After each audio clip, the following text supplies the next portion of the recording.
ഒരു കാര്യം പറയാനുണ്ട്. യെസ്, വിട്ടുപോയായിരുന്നു.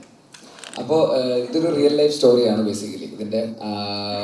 ഇത് നടന്നത് കൊല്ലത്ത് കുറേ വർഷങ്ങൾക്ക് മുമ്പ്. ഇതിൻ്റെ സംവിധായകൻ ജ്യോതിഷേട്ടൻ്റെ തന്നെ ജീവിതത്തിൽ സംഭവിച്ചിട്ടുള്ള ഈ 4-5 ചെറുപ്പക്കാരെന്നാണ് നോവലിൻ്റെ പേര്. ആ 4-5 ചെറുപ്പക്കാരിൽ ഒരു ചെറുപ്പക്കാരൻ അന്ന് ജ്യോതിഷേട്ടനായിരുന്നു. ഇന്ന് അത്ര ചെറുപ്പക്കാരനല്ല, കുറേ വർഷങ്ങൾക്ക് മുമ്പ്.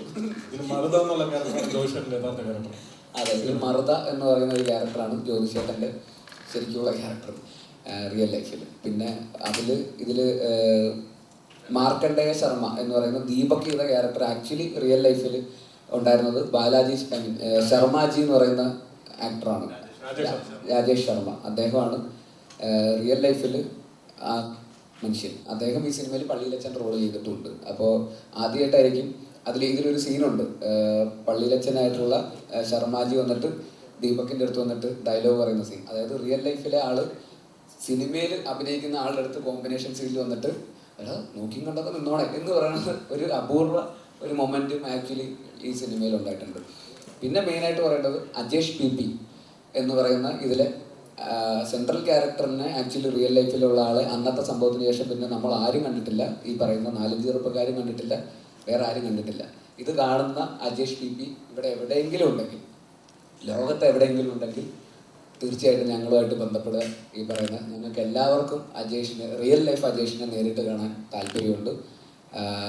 ഞങ്ങളുടെ അടുത്ത് വന്നു കഴിഞ്ഞാൽ കണ്ടു കഴിഞ്ഞാൽ ഈ പറയുന്ന അജേഷിന് കിട്ടാനുള്ള ആ സ്വർണത്തിനുള്ള അത്രയും പൈസ നമ്മൾ അജേഷിന് കൊടുക്കുന്നതായിരിക്കും. അപ്പോൾ അജേഷ് എവിടെയെങ്കിലും ഉണ്ടെങ്കിൽ അജേഷ് തീർച്ചയായിട്ടും ഇത് കാണുന്നുണ്ടെങ്കിൽ ഇപ്പം എല്ലാ അജേഷുമാരും വരും. അത് ഞാനാണ് നിങ്ങൾ പറഞ്ഞത്. റിയൽ ലൈഫ് മര്യാദ ഉണ്ടെങ്കിൽ ഒന്നും മിണ്ടാണ്ട് അവിടെ ഇരുന്നോ, വരിയേ വേണ്ട.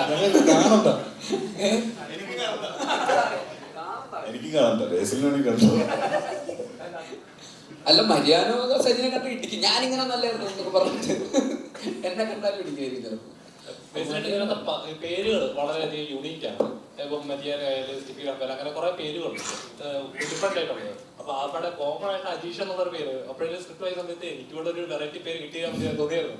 ഇല്ല, അത് ക്യാരക്ടർ ആക്ച്വലി തീരദേശ മേഖലയിൽ നടക്കുന്ന കഥയായതുകൊണ്ട് അവിടുത്തെ ഒരു കൾച്ചറിന്റെ ഭാഗമാണ് ഇങ്ങനത്തെ പേരുകൾ. അങ്ങനത്തെ ഒരു ലാറ്റിൻ കാത്തലിക് കമ്മ്യൂണിറ്റി ഒക്കെ ഉള്ളതുകൊണ്ട് അവർക്ക് എല്ലാവർക്കും ഇങ്ങനത്തെ സ്റ്റൈലൈസ്ഡ് ആയിട്ടുള്ള പേരുകളാണ്. ടെറൻസ് ബ്രൂണോ, ഈ പറയുന്ന Mariano Roberto, Steffi Graf, Jack Devassy, ബ്രോഷ്, മാർക്കണ്ഡേയ ശർമ്മ എന്നൊക്കെ പറയുന്ന പേരുകളാണ്.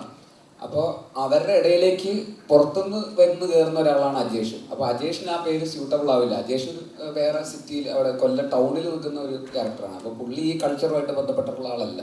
അപ്പോൾ അജേഷിന് അപ്പോൾ അതുകൊണ്ട് വേറൊരു പേര്, അജേഷിനും കുറച്ച് അങ്ങനത്തെ വ്യത്യസ്തമായ പേരിട്ടിരുന്നെങ്കിൽ പക്ഷെ ആ ഒരു സ്ട്രേഞ്ചറായിട്ട് ഫീൽ ചെയ്യില്ല. അതെ.